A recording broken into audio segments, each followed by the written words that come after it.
everybody. We are back today with Mr. Brett Woodburn. Brett, how are ya? I'm well. Cheers, Nick. Where are you at? Currently, I'm in Seattle. I'm Nice. attending the Council of Multiple Listing Services annual meeting, the CMLS meeting out here in Seattle. I don't know that anyone will be surprised to know that the main topic of conversation has been the evolutions or the practice changes that have come out of the NAR settlement.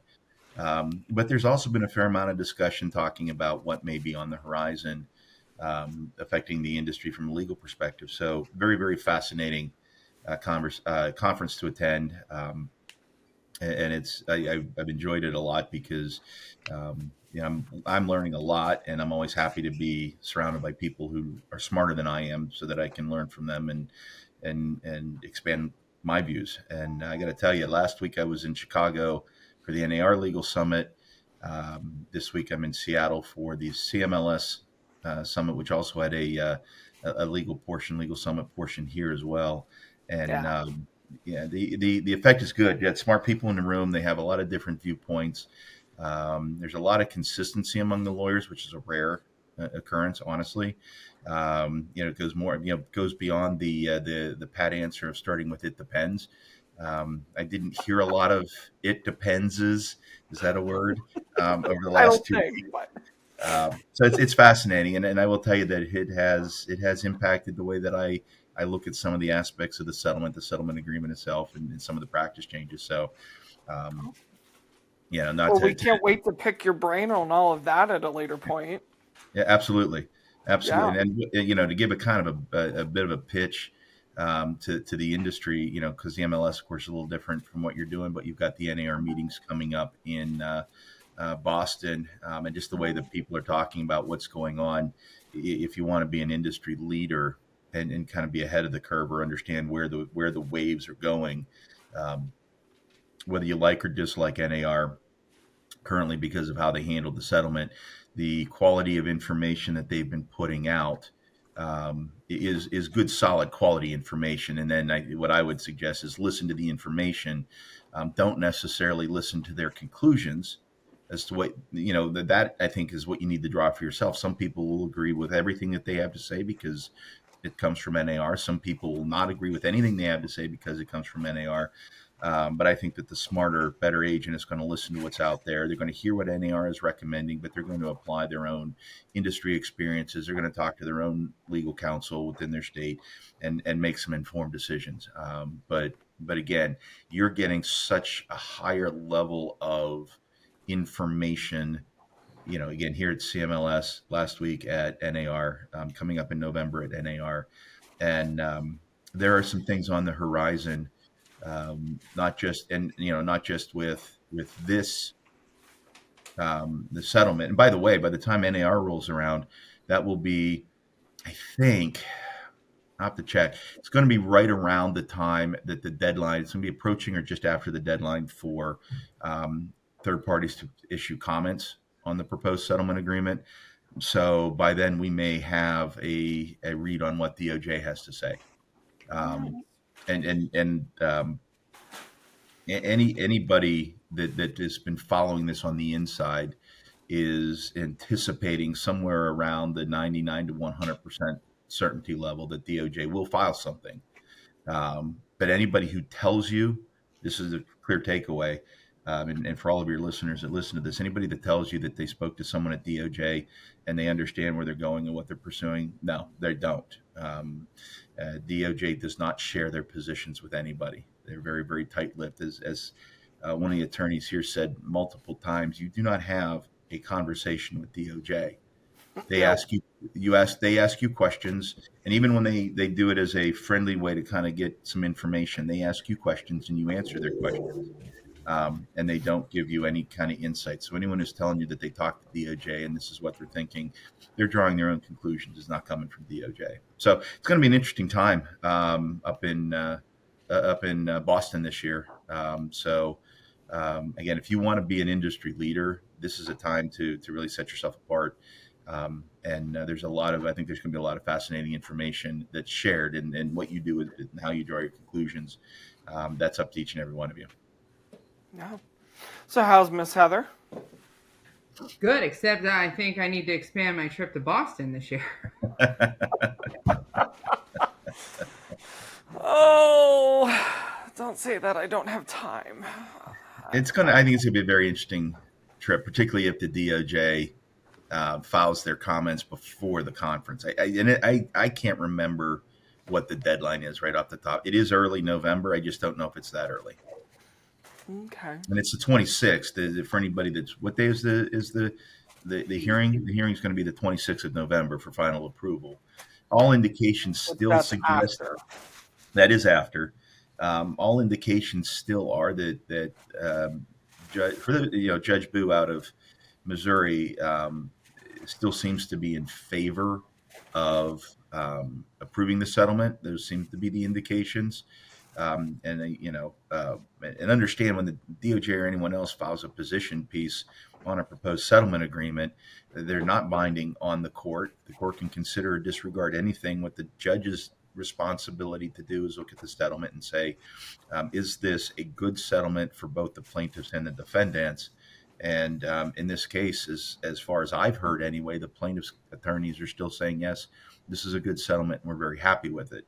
Um, the city Ugh. can, the, yeah, yes, the dollar aspect of it and all that, right? That's, attorneys motivated by money. That's why they filed this. I've heard all of the speculations on it. And I mean, but on a more cynical side for me, if not only I think it is a good, all things considered, I think it is a good settlement for the plaintiffs on this, particularly since there still are appeals pending. By the way, what they mean and what the impact is going to be, and how far they take those appeals remains to be seen. But also where this settlement is currently and how the industry is responding to it, um, has not shut the door on other class action suits, and other DOJ investigations. So, the people that think this is going to be the end of it once it's approved, no, you're playing ostrich. You got your head stuck in the sand, or I don't know, maybe you're like an emu and you just sat on the volleyball in the middle of the court, and you're just going to lay an egg and think that that's all that it takes to win the game. Yeah. Well, while we're talking about the changes that this Mm-hmm. settlement brought to the table, we already talked about the agreement of sale Mm-hmm. and the changes that we have here for Pennsylvania Mm-hmm. that came out of it. So let's Mm-hmm. talk about the buyer agency contract, Mm-hmm. and what we saw changed. So those changes came to us from PA, Pennsylvania Association of Realtors, which, shockingly enough, we found out, Heather and I, during another interview, that other states don't get that. So, that's a huge benefit to us with PAR that they do generate these forms. And I know I personally use them. Mm-hmm. So, talk to me about those changes and what those really did to the contract, what we should be paying attention to, what what change that we need to explain to our clients. Which direction do you want me to go first? The overall comments, the changes you need to pay attention to, or what you need to talk to your clients? Because the answer Let's is start really with what do you need to talk about to your clients? your fee. That's the easy answer. That answer hasn't changed. All right. This is the answer that I would give to you for the last 25 years. This is not an answer driven by the industry. The dynamic that has changed, anyone listening to this that has really been paying attention, understands that as a result of the rule change, okay, the timing of the contract, the timing of the conversation with the buyer has now changed. The requirements under the settlement, the requirements under the MLS rule change are they consistent with Pennsylvania law, right? So in Pennsylvania law, brokers not entitled for compensation unless they have a written agreement signed by the buyer that sets forth what they're going to do and how they're going to be compensated or how much they're going to be compensated. I'm paraphrasing. And the settlement agreement requires the same thing, the timing being prior to touring a home. And you have to set forth the written agreement that says how much you're going to your payment essentially has to be readily ascertainable. So what does that mean? It means a flat dollar amount and or some other way of calculating. Typically in your industry, it's percentage based.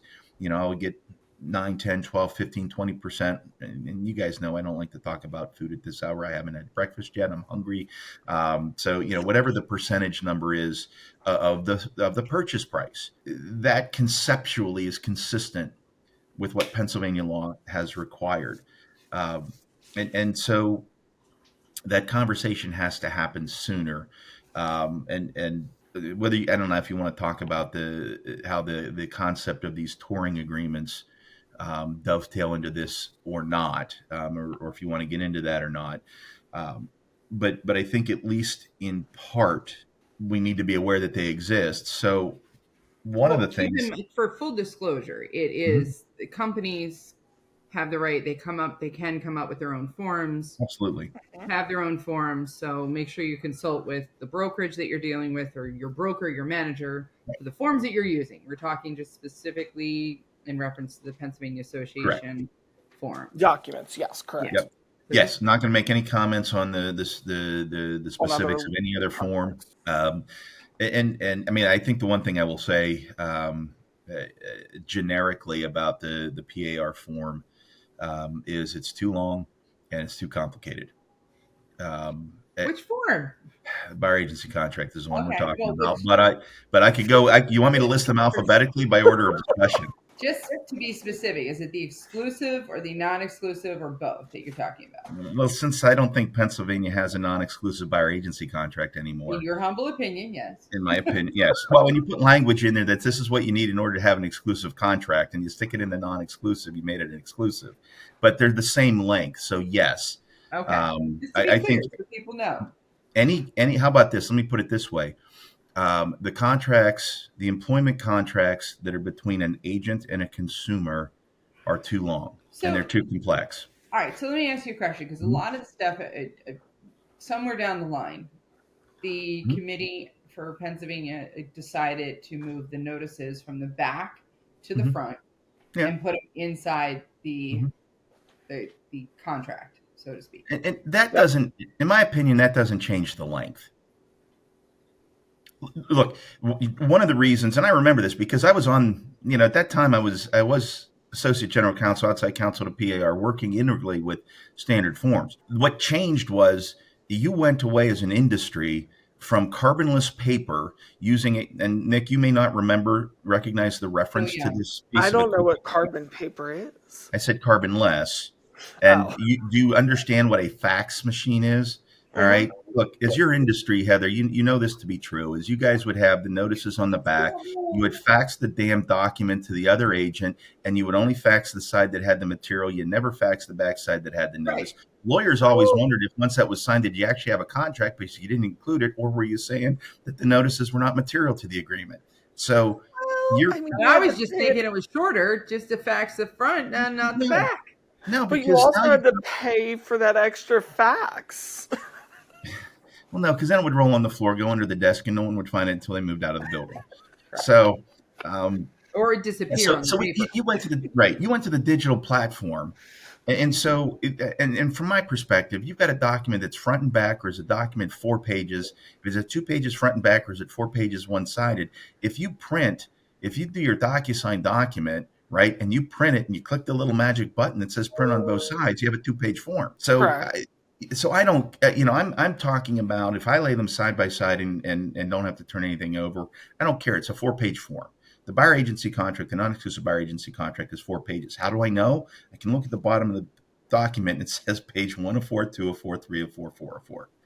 So how many pieces of paper you use um, is, and this is, and I remember the evolution where we were getting, we were the thought process when I was involved was to, put more layers of protection for the agent, put more layers of information out there for the consumer. Let's incorporate some of the notices that we have to have in there into the body of the document so that it's more clear to the consumer. So I think the thought process behind the evolution of what Pierre was doing was solid advice at the time. We were also working with positions that the regulators had taken since the 70s. And if you don't understand this, understand that what DOJ is expecting today, what the outcome of the lawsuit, the Sitzer Burnett lawsuit was in Missouri is 180 degrees different from what DOJ was asking to be done 20, 30 years ago. So, so when people say, well, wait a minute, the DOJ said this, you're right, they did. They changed their mind. And so here we are. So now looking at it, we're now looking at it as counsel. One of the things that we talked about is we need to look at these forms from the position of readability from the consumer, and states, not all, but I mean a lot of states have taken the position that, look, we've got these great forms, we've worked to make them readable and accessible to the consumer. And an attorney asked this question, and it was a rhetorical question or a hypothetical question in the room of lawyers, because we don't know the answer to the question, because it's not our role with the associations. But when you're creating these forms, I remember what it was like when I was counsel of the association, and I suspect the answer hasn't changed. When you're creating these forms, how many test groups is the association convening, comprised of, number one, consumers, and number two, real life practitioners that aren't sitting in that room? And very few associations have ever tested their forms with consumers. And how do you get a consumer to look at a form, and how do you get don't look at the forms now, Brett? That's also part of the problem. What's that? Consumers don't look at the form. They look at the form, but they don't look at the form. That is definitely something that is controlled by the agents, because you're the ones sitting down having the consult. You're the ones theoretically putting the forms in front of the consumer. You're the ones that actually are charged with the responsibility of explaining what the terms of the agreements are that they're signing. So if they're not looking at them, there's an upside to digital documentation, but that's the downside. You guys send it and consumers click.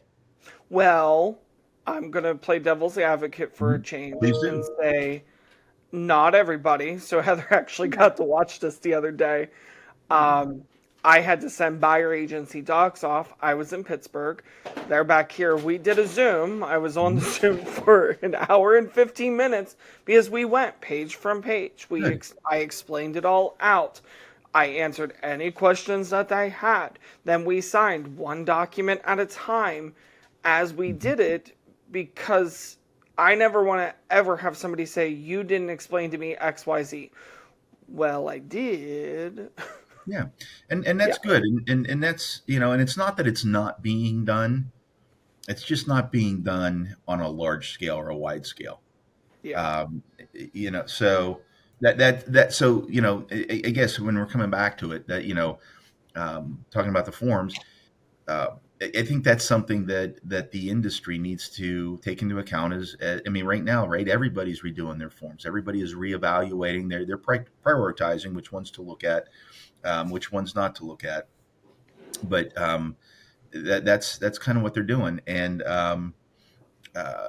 it's the right time to do it, right? So things are moving in a direction that allow you to do it. And I think one of the things that makes sense to me, and that I'm hearing a lot of other attorneys talk about, but not just attorneys, people within the industry are talking about the importance of reevaluating the forms from a consumer-friendly perspective. And I think it's a good time to do it. So I think that for 20 years, 25 years, the industry was looking at it from, we need to make sure that we're properly informing the consumers of the legal responsibilities, rights, and obligations. And that was the right thing at the time, right? So the environment has changed, and I'm not saying go away from that. I think that that we still need to do that. We still need to make sure that the consumers understand the legal obligations and whatnot, but we can reevaluate how we do it. I'm not sure it's possible to create a buyer agency contract that's shorter than 3 pages, but I did one for a client. They wanted their own customized form within Pennsylvania, and it was 3 pages. And it was I will say it was a font that was a little bit bigger than the standard forms usually are, but they wanted it shorter, and I lessened the font probably to like a 10-point font, maybe it was, and I shortened the margins to a half an inch, so there still were margins on there, but it was still, because the disclosure requirements of Pennsylvania law requires take about 3/4 of a page to a page. So you're stuck with that. So if you say round it, let's say that Pennsylvania disclosures are going to take 1 page. Can you, as an industry, get a competent, clear buyer agency contract on 2 pages? The answer is yes, but it takes a critical approach to it. Now, the other thing about it, one of the things I did with that contract, I might have been able to get it to 2.5 pages, but this particular client was looking for a more clear description of what they were going to do as buyers agents, and I In think that their has been a business wide. practice, What's that? in their business In their practice. brokerage, right? These are the services. These are some of the services, and obviously not all of the services, right? Because if you did that, you'd have a 52-page agreement. But Well, these are it's also hard because Pennsylvania Association is covering a wide variety and not specifically targeting a business practice. They're well, leaving it so. And but I'll understand. even add to that I can go to the Poconos Mhm. and yet we use the exact same form. They practice certain things Sure. completely different, or go out to Pittsburgh. So I Mhm. feel like there's also that kind of comes into play too when it comes to the documents, is people sometimes will practice Mhm. differently than the scope that the contract was wrote and given to us. Um, And I think that argues for a shorter form, actually, because you can't, as a standard form, you can't hit all of the different practice models. yeah. I think one of the most common areas of criticisms that I've heard about the standard buyer agency contract has been the lack of articulation of the responsibilities of a buyer's agent that are consistent. Um, and I think PAR made a change a few years ago that I think addressed that. I still think that I think that can be probably improved upon, but that's neither here nor there for this conversation. I do think that realistically, you can you can structure your buyer agency contract competently as a state form, but you could probably still shave off a full page of it, um, by doing readability. And different conversation for a different day, because I know it's not included in the concepts of what the Plain Language Act requires in Pennsylvania.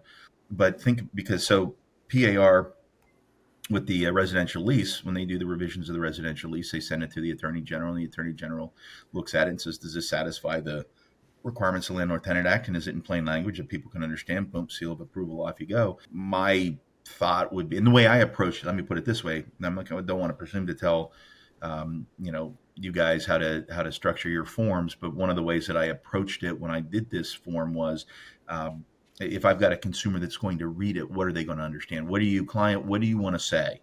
What do you want the form to say? We want it to say this. Okay. And I had them give me suggestions of what they wanted, right? We want to say this, this, and this. And then I took that and I put it into language that I thought was pretty readable, sent it back. And there was back and forth dialogue. I mean, we probably went through 5 or 6 versions of it until we got it to the point. And they said, "Well, we want to get rid of this, this, and this." I'm like, "Yeah, that's state required. You can't get rid of that." So aside from what the state requires, we were able to get to a form that they were pretty happy with. And so that's kind of a comment. I think that the language that was inserted at the top of the contract that has absolutely nothing to do with the contract is basically better used for other things relevant to the relationship between the consumer and the broker. Okay, I mean, and so listen, So we're you're transitioning an into the attorney, you're change. going to have an opinion, and I get that. Absolutely. Yep, I absolutely. get that. Is this But where you get is this where you give the disclaimer, Nick, that I'm not giving anybody legal advice and I'm not your correct, broker? Hold on, correct. hold on. So But this is the new toy for all of us, guys. Uh, but I mean, here's the thing: what you just talked about was specific to one brokerage and one client of yours, which I can completely understand. Yes, you can mold that specifically to what the client wants based on what they're looking for. But when you're trying to deal with, agents across and brokerages across an entire, Mm-hmm. state, 30, Mm-hmm. 36 to, Mm-hmm. plus 38,000 of, members, it's harder. It's harder, and it's not even including the ones who purchase the forms who aren't members. you I know will also add to that statement that it's also add a whole nother layer of difficulty to this now. And let's say that there's a probably a large portion of them that don't actually even read the form from top to bottom and fully understand it, that don't just That, go in yeah, and fill out the blanks. that's a different problem that you're not going to be able to solve. Oh yeah, we can't fix that. Nobody can. So I mean, listen, I understand. There's always, things that you could cut back or trim here and there. You know, is it over explaining? Is it under explaining? I mean, sometimes I feel like we don't explain, and we don't have enough information in there, but then it's way too much, and then you get too into the weeds and in the woods, and then the forest, and then you keep going. So where do you find that happy medium? And that's where I think a lot of companies have then, brokerages have turned to doing exactly what you said, getting their attorneys to formulate a contract that suits what they want their model to be. And as long as it meets state law guidelines, Yeah. Right. fine. And I know a few brokerages that have done it. I'm friends with a few.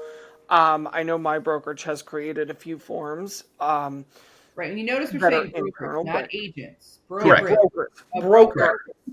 broker. It is brokers that make this decision. Now, caveat to that though is if you are an agent and there's a form you'd like to use and your broker approves it in writing, then you can use it. But it's the broker that makes that decision. Yeah. Yeah, absolutely. And whether it's the broker or it's an agent with the broker's permission, that's something that needs to be done with counsel as well, because that is legal work. What? You don't want me to open up Word and start typing? You're welcome to. Nick, don't even kid. After all these conferences, I type it for you. Yeah, I need a vacation, so go right ahead. And at all these conferences, I'm exhausted. So, yeah. So anyway, and it was a general comment. I think that all of not all the states, but I think a majority of the states could benefit from, doing the state forms. I think could benefit from reevaluating it from a more of a plain language perspective. And I think sometimes that we lose sight of that historically. I mean, lawyers are notorious for losing sight of that. We sometimes view our job as to create, paralysis by analysis and make it longer and more complex. So you're not necessarily getting lawyers that are, if you got lawyers that are worried about creating a document that's going to reduce the client's chances of being sued, you've got lawyers that are going to take you in one direction because the client is either the association or the members. On the other hand, your client is not. Your client is the consumer, so you've got that tension that exists. I think another valuable tool, and we're not talking about that I think particularly with the dynamic and with the MLSs currently. Previously have always been charged with policing the listing contract if there's complaints, and now being charged with policing the buyer agency contracts. I think that there would be a lot of value if the state association worked with input from leaders within the MLS industry, because Pennsylvania does not have a statewide MLS. I don't believe I don't think you still are. I don't know, Heather, do they still have the MLS committees that meet? Years ago at the business meetings, there was MLS committee meetings that went on. Not at the state level that I see. Yeah. So, I remember, back in the early teens and that they actually had at the business meetings, they would have MLS committee meetings talking about what MLS is. I think they still have them at the NAR meetings. I go to those. So I know they still have them at that level. Yes, they do. So I think that there would be some value and benefit to the end users, because you're dealing with both sets of clients in that conversation, right? Number one, the client to the MLS is you, the agent. And then number two, the client to you, the agent, is the consumer. So at any rate, we're kind of deviating from the form, the PAR form.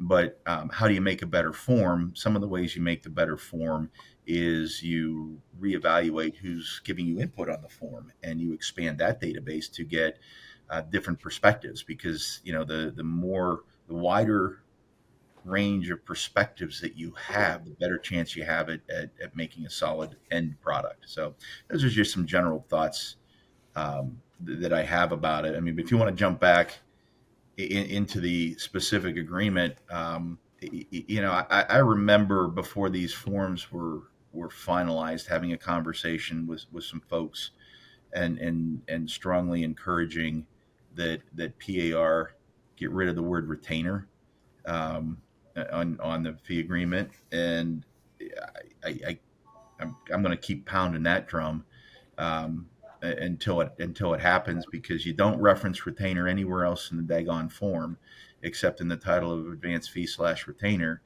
And what is a retainer? A retainer is money that you give to somebody in advance of paying them for a job that they're supposed to do, and if they don't do the job, you give them the money back. It is not an advance fee. It's, in fact, it's the exact opposite of an advance fee. It's money that you're paying for me to draw against when I do the work for you. And I can say this tongue in cheek, but with all seriousness, I'd never met a real estate agent that took something that they thought was a fee with the intention of giving any part of it back. And I'm 100% comfortable with the concept of an advance fee. So don't get me wrong. I'm not speaking against the practice. I'm speaking against that word. Yeah, because I don't think I think I think that's something that if somebody wants to pick on it, I mean, that's not going to be the national. I obviously haven't looked at states from 50 different forms from 50 different states, but I've never heard anyone talk about that word being in their state forms. I think it's a potential area of liability depending on who gets a hold of it and what the circumstances are. Um, the other, I guess, thing that I've noted is what's on paragraph 2B4, where it talks about the broker will not retain any amount greater than the broker's fee agreed to in paragraph 2B, regardless of the source.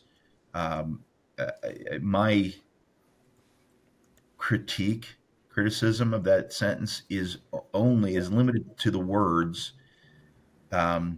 in paragraph 2B, right? Because if we stop and think, right, wrong, or otherwise, we're seeing a cottage industry of touring agreements being developed and agents practicing in a different way when it comes to showing properties. And some agents are touring properties at no charge. Other agents are charging fees. So the practice models are all over the spectrum within Pennsylvania, which I think is one of the one of the best qualities of the real estate practice, is that the practices are so diverse, not just in the macrocosm of the United States, but even in the microcosm of, Nick, Central Pennsylvania, Heather, you're over in Philadelphia. I mean, even from here, if you're in, Cumberland County, you're practicing one way. In Lancaster County, you're doing the same things, but a different way. So even at the granular level, I think that it's good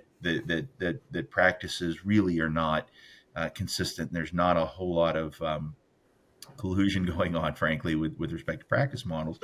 But what's happening is, let's think for a minute. If I have a touring agreement or a dating contract or a showing contract that allows me to collect a fee, and then I go and then I evolve and I have the relationship changes and now I have a buyer agency contract. If I don't think to put in reference my touring contract up in paragraph 2.3 that says other, then my ability as a broker to collect that fee is eliminated by my own form. Whereas if and a lot of the obviously everyone has jumped into the forms business on a micro level. And I don't know how many touring or showing or dating contracts are out there. A number that I have seen, I don't think all of them, but a number that I've seen talk about the fee that the broker earns as being the broker fee. So if you're looking at the forms, if I'm creating my own form, Nick, you're creating your own form, Heather, you're creating your own form, you're going to structure it based on the different practice areas. But if you refer to it as broker fee, if you're allowing the possibility of earning a fee and you call it a broker fee, and I eliminate those words in paragraph 2B, and the rest of the sentence I think is good. I like it because it tracks the language of the settlement. So I think it's important. But wouldn't this be something where it's a prime example of a broker hiring an attorney to review the contracts to make sure that they blend with one another how they want it to be in their practice, so that you could handle that on that side, not on, The problem is with the form limiting the fee that I can earn to what's in paragraph 2B of the PAR buyer agency contract. So I can't create another form without getting it into. So I have to teach my people to, as a broker, I now have to teach my people, if you're using, we've got this showing contract, we've got this whatever form that we're using that I'm allowing you to earn a fee. If you do, you have to now add it in paragraph 2B3 of the agency contract if we're going to be able to collect our fee. My statement is, if you take out just the words that limit your broker fee to paragraph 2B, that fixes it. Right. This is not legal advice, correct, Nick? 100%. But that, so I love this new toy. yeah, that's my observation on that, and I think the rest. I really like the addition of the remainder of that sentence. I think that's great. It's right in line with what the requirement of the settlement is. It's right in line with the MLS rules. I think the language is spot on. I 100%. So the good news is then, if you're not going to, for anybody that's out there, and again, not legal advice, but if you're not going to be using some other kind of form for something else of the transaction, the way that section's written is fine. Yeah. If you are, you and your broker need to seek legal advice from your counsel to amend Right. what you're doing with that. And to go back, Heather, right, absolutely, 100%. And to go back to the earlier conversation, Heather, where you got a standard form that you're trying to make it as widely usable as possible, there's where the focus of my criticism is, hey, if you want to make it as widely available to people as possible, because we all know what the success rate is going to be for training agents to add another form to paragraph 2B3. Limited. That's my only observation on that particular paragraph, because here let's talk about a risk. Now you're telling people in a state, you've got now a group of horizontal competitors that have come together to set a practice model that says the only way you can get paid is by using this form. You cannot get paid through any other document other than the PAR business agreement, buyer agency contract, if you're using the buyer agency contract. 100% not the intent. 100%. I'm not, so please hear me that, I'm not saying that was the goal, is to restrain trade. I do not believe that for 1 second. We're talking about here the law of unintended consequences.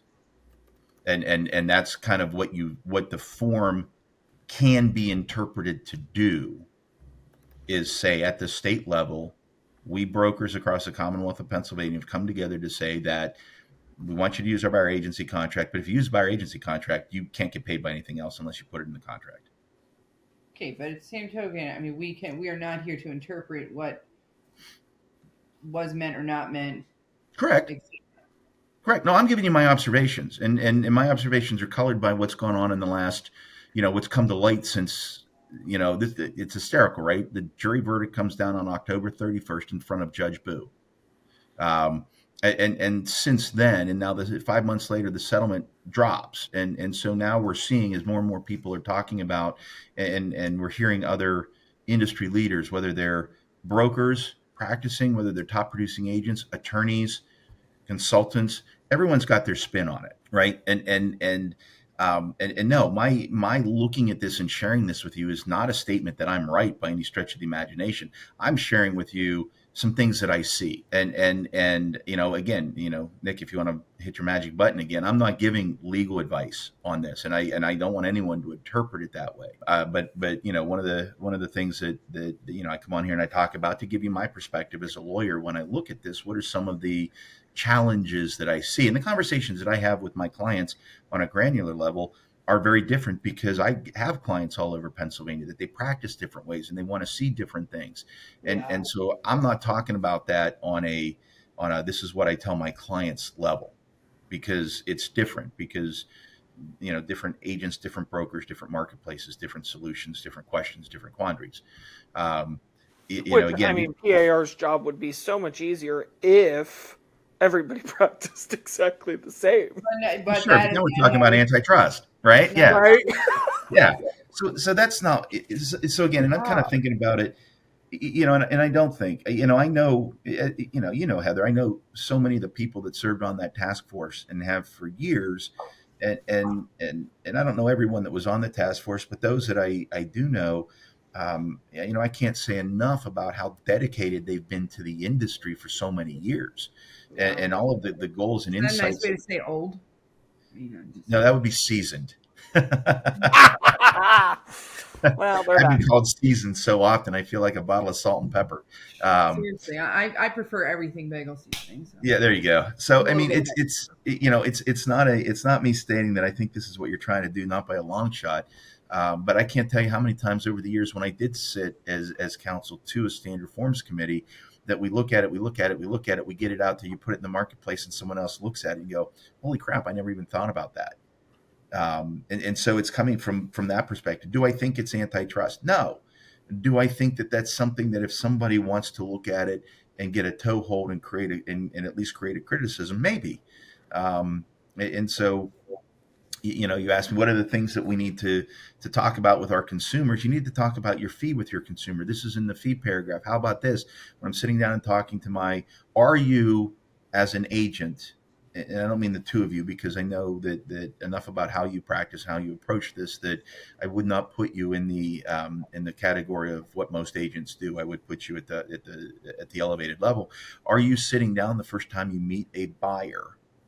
And are you going over how you're getting paid under a buyer agency contract in the event that you hire me? And if that answer is no, because I hear the answer, and again, this is one of the great things about these conferences, right? I hear the people that are practicing on a regular level. I hear the people that are practicing on an elevated level, and the conversations are so varied. I've got some people saying that, look, you got to sit down, and when you're going to tour a property, that's when, under the settlement agreement, under the rule change, that's when you have to not only, even if I'm going to do a touring, a showing for free, even if I'm tour property for free, that's when I have to identify for you what my fee would be if you sign a buyer agency contract. I get other people saying, no way in hell, that's not right. It doesn't say that. And I can't do that because buyers won't talk to me. So because we can't talk about it at a granular level, I'm looking at this from a larger scale, right? A universal level, based on what I'm hearing across the state from different agents, are saying, I need an agreement that allows me to show properties, tour properties, that satisfies the rules in the settlement. Okay. If I want to charge for my time, can I? Yes. Let's leave that at there, and let's not dig into the weeds of the settlement conference. A different conversation maybe for a different day. At that point, as an agent, as your average agent, not your lowest common denominator, not your top producer, your average agent, are you thinking about, if I turn this, if I develop the relationship such that this person wants to hire me, am I going to remember to bring over, and I'm charging a fee, I will give you the first, whatever, I'm going to charge a fee at this level, and maybe I'm going to credit it to your final purchase price, maybe I'm not. Am I thinking about carrying that over when I get them, when we develop a relationship that I want to work with them and they want to work with me on an agency capacity? That's kind of what I'm looking at when I see that language in there. Or how about this? Let's say, because again, we don't set prices, we don't set fees. Let's say that, Nick, your fee to show a house is $10,000 a door. Every time I open a front door for you, I'm going to charge you $10,000. I'm All going to book right. my afternoon full of showings. Yeah. And so now, and I'm gonna credit it towards, I'm going to credit that towards your purchase price, right? Any fee that you buy a house, I'm going to credit it towards you. I'm not going to charge you now. I'll charge you that credit towards you. Now I get this 2B, and you didn't bring this over there, and you don't reference it in there. Now are we in a position where you're able to collect whatever fee negotiated on your BAC, and what happens to the fee that you earned under the showing contract? Is that now being credited, or can you no longer collect it, or does the consumer owe it separately? So, and So I yeah, think yeah. I So think the point that I fully am hearing with this is that if you guys are planning on doing something else, if you're planning yeah, on doing a touring agreement, personally, and I'll share some of my business practice. I've never, November makes 5 years, have I ever had a buyer not want to sign that buyer agency contract with me mhm, because I sell my value. I show why you want me on your side. So I've never had that fight, and I've always done it from the get-go. Mhm. But, Heather and I just laughed the other day at watching a TikTok that somebody from another state, we won't say names, posted about how they're going to be doing business, and like they just put it Mhm. straight out there, and I'm like, okay. I had to ask if they were for real. Yeah, she did. She goes, "Is this for real?" I'm like, "I'm pretty sure." But you do you, boo boo. But Right. then the way they were going to practice is yes, the changes that Brett's saying, he would be recommending if you were his client. This is not legal advice. Would be something you'd have to do with the way the Pennsylvania Mhm. standard form is written. Right. Yeah, for Yeah. sure. And again, as you guys know, and for anyone else that's listening, I mean, look, my thoughts are my thoughts. They're not necessarily the thoughts of anybody else. I'm not saying that you need to do this, you have to do this. If you don't do this, you're in trouble. The whole point behind this is I want to say, and I think Heather, I think both you and Nick, I know Nick knows this, and I think you do as well, although we've not had the direct conversation. What I want to do is say, hey, look at this, make a consideration and make a decision. It's really, you don't have to do things the way I say. I'm not necessarily right. Um, but what I want to do and what I hope to do, and one of the things that I hope your listeners get out of the conversations we have is just look at something a little differently. I think that, someone made the comment yesterday at one of the sessions that here at CMLS is that the industry, and they were specifically talking about the MLS industry, but I think it translates over to the brokerage side as well. Is that we've been going along FD&H for so long, and FD&H, fat, dumb, and happy, and now complacency comes with that. Things have been working; they've been working well. We haven't had any problems. How much of the industry thought that the class action suit was just going to go away, or that NAR was going to win? And now we're scrambling as a result of what happened. So what I'm doing is, I'm hoping that people take my comments the way that they're intended, and that is just look at this and make an intentional decision, because you got to make a decision, and doing what someone told you to do because they told you to do it is a dangerous decision making practice. So for for the, and this was a conversation again about the realtor owned MLSs, and specifically, let's talk specifically about this because it's not, you guys are part of Bright, but at a national level, the it's being questioned by DOJ is exclusive, non-exclusive, or Yeah. mingling, Well, let's save that one for another one, mingling, because that one commingling. we're definitely going down a rabbit hole on. That's for Yeah. sure. All I want to say generically about that is some of the smaller MLSs, realtor-owned MLSs, have the rule that that bans commingling because NAR pushed out an optional rule, not because they made a conscious decision based on practices to adopt the rule. And the statement was, don't make a decision just because, as they said, mommy and daddy said so. Don't make a decision just because NAR pushed out an optional rule. My comment is, don't make a decision, for looking at the form, don't make a decision just because, this is what we've always done. This is what was always in the form. Don't make a decision. So my thought is, hey, you guys, Heather, you have served on standard forms. I believe you were on the task force. So what I'm hoping to do, again, through some of these conversations, is say, hey guys, the people that are listening to this podcast that want to be industry leaders, be critical in your thinking, right? Listen and see what you have to say, and then let's look at it. And when I teach my CLEs, particularly now, I didn't do it so much before. Before I had the settlement to talk about, but I've been saying it more and more regularly. Don't listen to what I'm saying just because I have ESQ after my name or because I've been doing this for 25 years. Things have changed. I don't know exactly what's going to happen over the next 3 to 9 months, nor does anybody else. So even what I'm saying, don't accept it, question it, challenge it. Yeah. That's what makes me better. It's what makes you better. So, so again, that's kind of where I'm hoping that the conversations are going. Yeah, and I guess the comment that I will make to wrap this up today for you guys is this. Calling the legal hotline is not the call you need to be making. It's to your broker. Take the form that the broker is approving. And if it's the Pennsylvania Association of Realtors standard form, and then go, well, this is how I'm choosing to practice. One, are you okay with it? You probably have never even done that. And two, Mhm. if they're okay with it, then work with them and a council to tailor that to you. I know Yeah. that's what I did. I know other people that have had to do that. And that's completely fine because, again, that committee, the staff worked so hard to try to encompass 12 different ways of Mhm. doing stuff.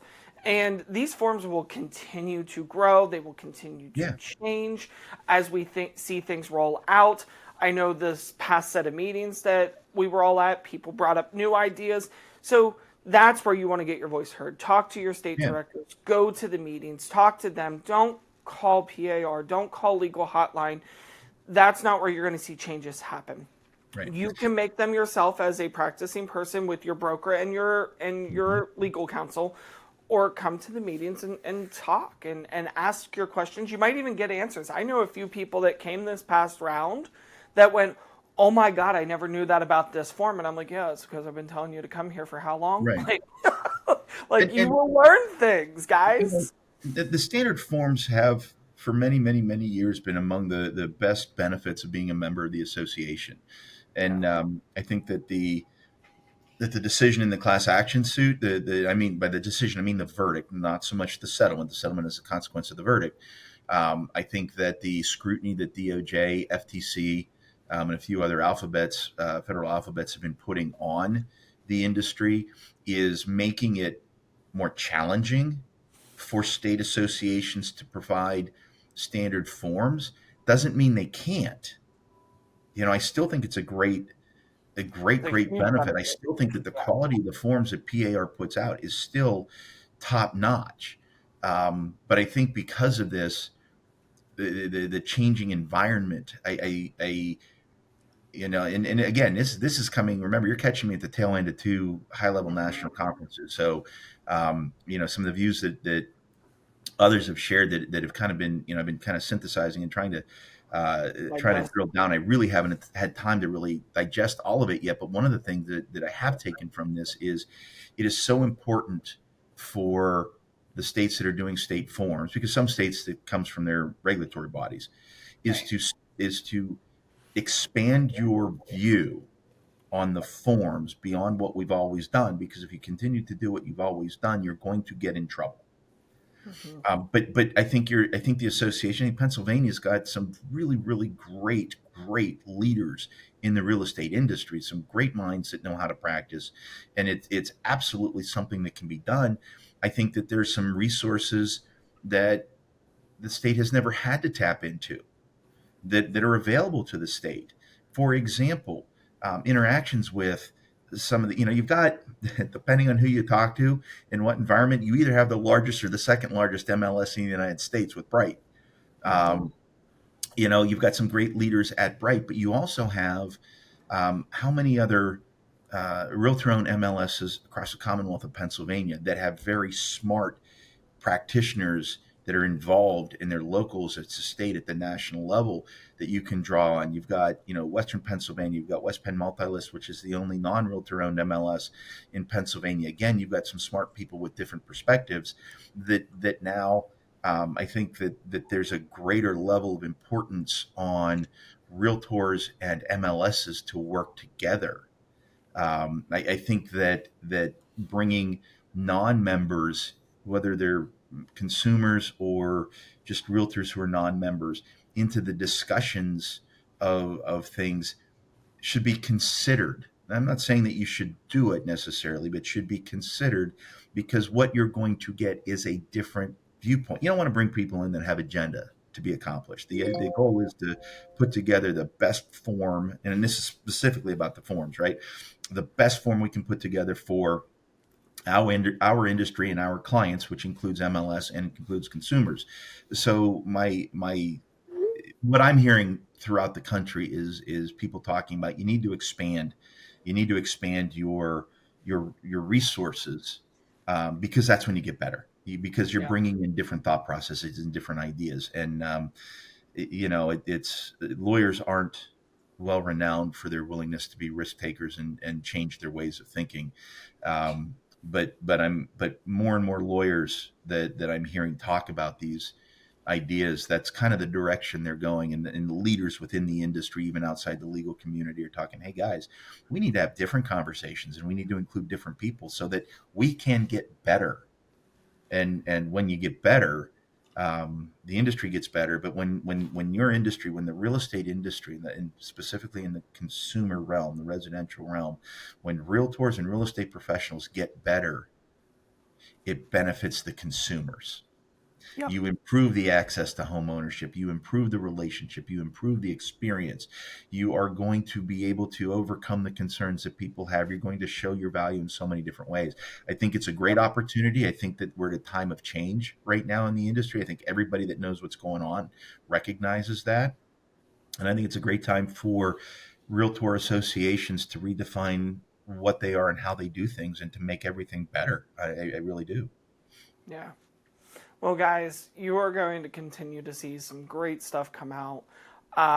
This past week, we had Brett diving deep into Article 1 of the NAR Code of Ethics. We are going to be doing a Code of Ethics series, so you guys are going to start to see that happening at the end of the month till we're through all of them. And then you'll continue to get your legal podcast the first Tuesday of every single month. Every month. Don't forget to subscribe, like,